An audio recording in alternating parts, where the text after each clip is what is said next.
Ang batang sumigaw ng lobo. Noong araw, sa isang malayong bayan, may isang mapagbirong batang lalaking pastol. Habang nangingilain ang kanyang mga tupa sa parang, wala siyang ginawa kundi umakyat sa puno, matulog sa lilim, o manghuli ng mga insekto. Di naglaon, nabagot ang batang lalaki sa pagpapastol.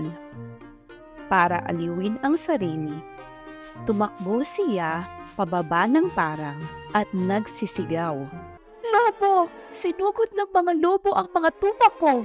Agad na dinaluhan ng mga magsasaka sa di kalayuan ang batang pastol.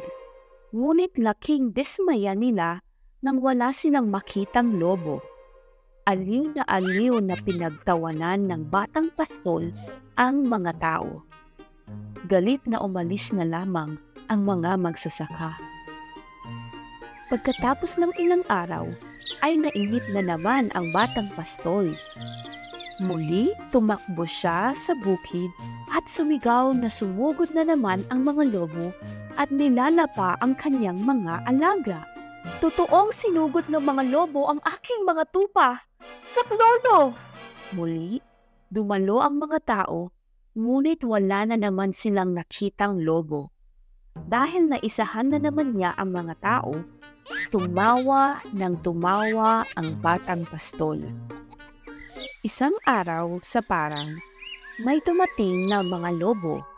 Mukhang gutom na gutom ang mga ito at handang sumugod. Natakot ang batang pastol. Kumaripas ng takbo ang batang pastol at tinungo ang mga batang nagtatrabaho sa bukid. "Lobo! Mga lobo!" sigaw niya. "Sinugod ng mga lobo ang aking mga tupa!" Sa pagkakataong ito, wala ni isang sumaklolo sa batang pastol.